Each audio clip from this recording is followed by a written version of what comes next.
Hello! This is J9LP, and last time on Metroid Zero Mission we were given an introduction to this marvellous reimagining of the original Metroid, and got a few bits and bobs in Brinstar. Now we are in Norfair, and my gosh, I do love the sort of the remastered track, the remix if you want to call it that, with the arrangement of this arrangement of Norfair, because the original, I must say, the original track in Norfair didn't particularly run well for me. It sounded a bit kind of weird. I'm kind of wondering what they were actually going for. We did hear a couple of remixes that sort of made it kind of clear that they were going for a very kind of sort of desolate and rather hot atmosphere, which is what Norfair is pretty much famous for.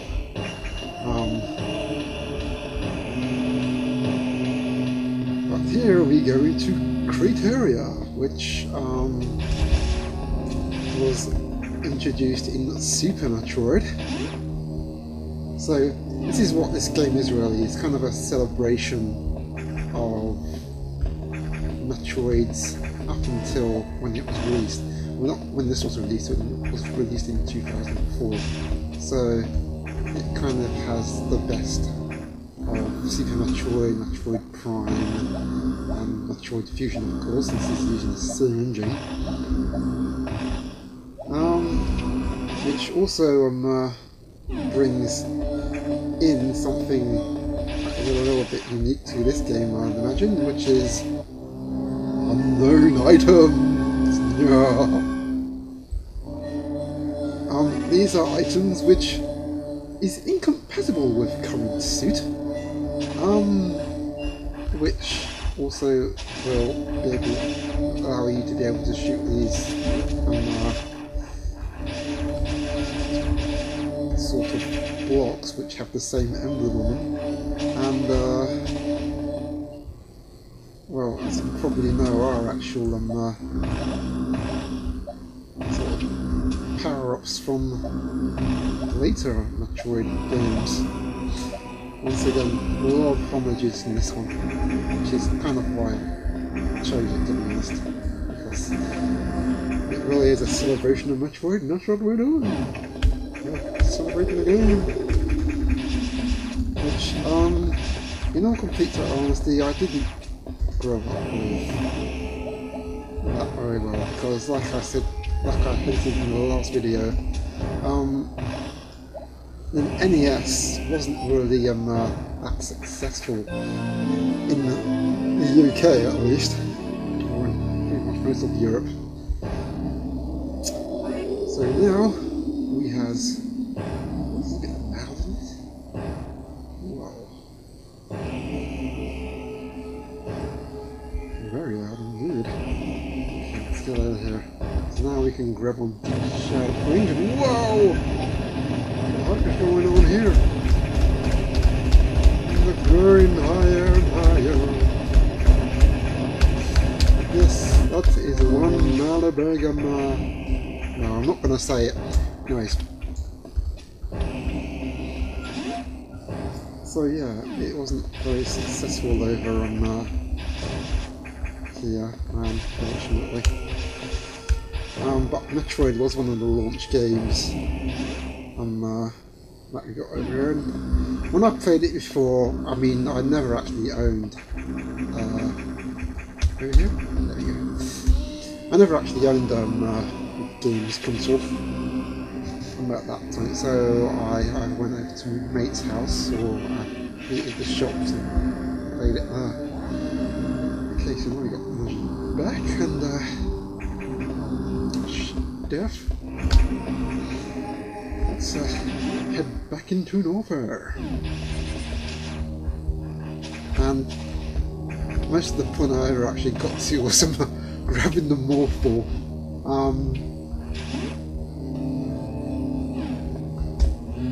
But that little of it I played I kind of enjoyed, although I was a little kind of incensed that you couldn't duck, which obviously they fixed a later on. But it's charming, I suppose. It's more what makes things challenging. It's like Mega Man. The reason you don't duck in Mega Man is because if you did, things would be a heck of a lot easier. And you don't want that. You want my games to be hard and difficult and stuff. And even though I know I'm not that good at games in the first place. Anyway, well,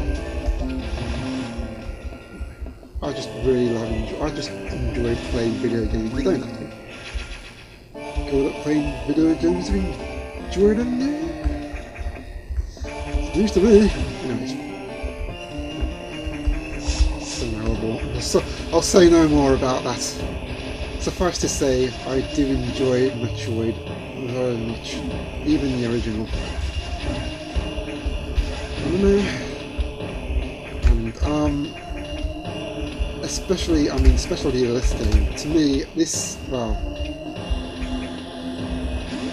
this is kind of, well, I wouldn't say the best Metroid I've played. There's a couple of reasons why I'd say it's definitely up there with the best. Although I have my kind of issues in that one, I find it a bit too easy, and too, as I was hinting on before, the fact that it's so fast-paced and the physics are kind of different from most Metroid games, I kind of find it to be Metroid light. So, you know, Samus meant to be this bounty hunter, this whopping great big power suit. Here it feels kind of, I don't want to use the word lightweight, I don't know, it just feels kind of not so, you're not fighting with the controls. I mean, there's a bit of a weird thing there where you kind of think, you know, if you're fighting with the controls, or if you're fighting with the physics, then it's not very good. But on the other hand, in some games, when you're actually doing the fighting with the physics and so on and such, where in the original games they spattered a lot more of those things. Yeah, well, I find that in some games when you're fighting with physics, it's actually part of the challenge. It may seem like a bit of a lame excuse, but I think in some games I can't think of any sort of yes, there's a missile tank up there, you can see it doesn't show it on the map for some reason. I can't think of any immediate sort of examples at the moment of certain games where you're fighting with the physics is actually kind of part of the challenge. I mean, I could possibly even say with Super Mario Brothers, because the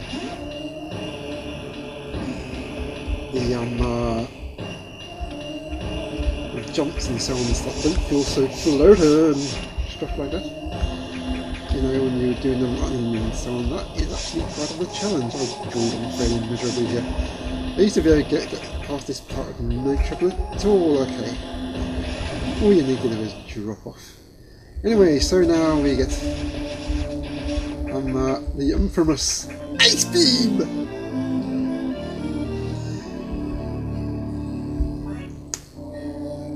Which can freeze enemies in place, not unlike the original Metroid.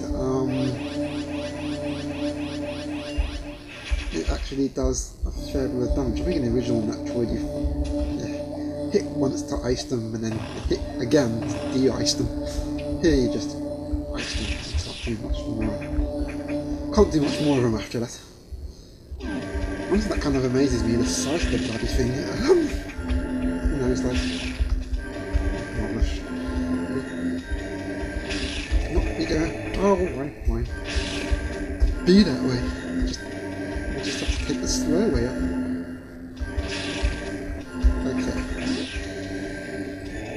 So, now I'm calling this game, sort of giving us an introduction of how to actually use the bugger.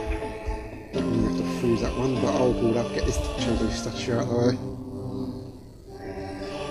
He's going to tell us to go back to Brinstar, and then go down towards Crades, which is essentially Lower Brinstar, and slip behind his backside. He won't notice. Anyways, anyways, thank you very much, Mr. Jose Statue. Anyways, you're a little too high there, Mr. Come on. Calm down. Come on now, the grass is right. Okay, that's not needed. Don't really need to tackle that last one there. You can stay there, and you can stay there. Was it wise me to do the other way? Yeah, considering that he's probably going to come through soon. Right. Let's grab all this missile drink. Like I said, I do plan to 100% game, or at least get near as done it to 100% as I possibly can. It's something now that I'm so tempted to do right now, but I'm not going to do it. Maybe later. First, let's see, where is there anything else I can actually get in here right now? No, because I need that one special thing, Courage. I don't know if there's actually a sequence break for that. Okay, so let's get that missile tank up there, shall we? Let's go over there. Shoot you. Go up. Bang.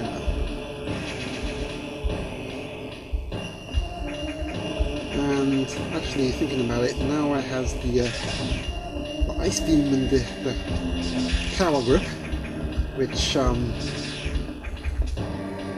was something that I think was more unique to Metroid Fusion and Metroid Prime and nothing else. Come on, let me past. It's weird those things don't actually damage you when you actually land on them, but they knock you about a bit.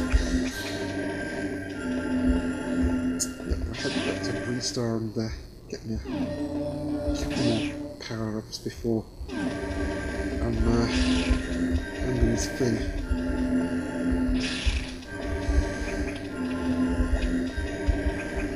Another weird thing about playing this game compared to the original Metroid. You couldn't shoot in 8 directions before. You could only shoot on 3, which was like left, right, and up. That was it. Yeah. Don't know why I try skipping those. It's fun to me. Anyways, up. And yikes, lady. So you see, I can pass them. What's wrong with that? I can go all the way up the shaft.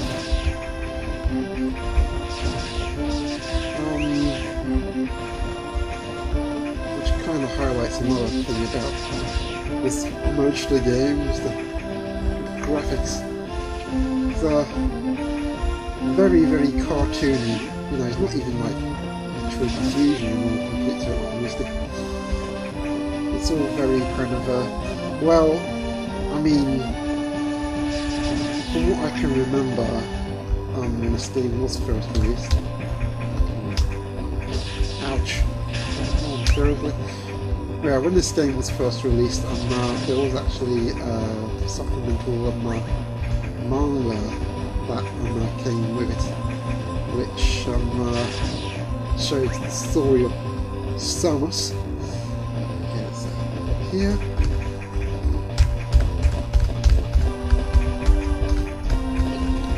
don't know why I use the wall jump, but just one thing I know for sure, I'm not good at wall jumping on the left, so I need to practice. Or I could just, you know, do it the easy way, and do it the easy way because I shit apparently. And let's grab this missile tank. And I think that's all I need to grab here, and let's just head straight towards Crateria, shall we? I'm not in there because I'm pretty sure that's not it. It's not in it. Nah, yes. There's something missing here. Oh yeah, fine.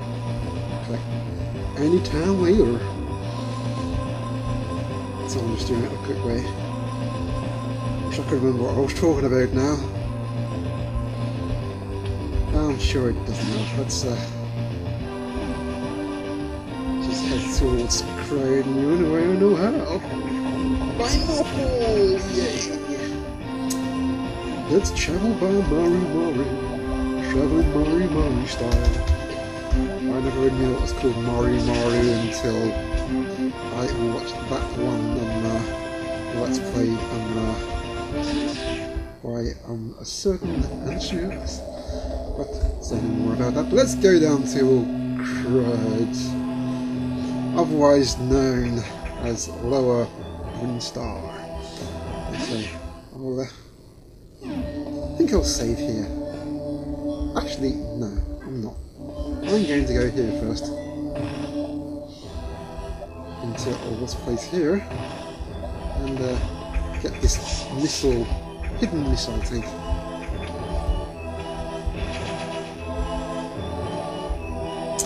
And enjoy this music. This is another pretty damn cool arrangement of the Crateria, which is a lot of people's favourite tunes, and you'll all be hearing more of that in the next video.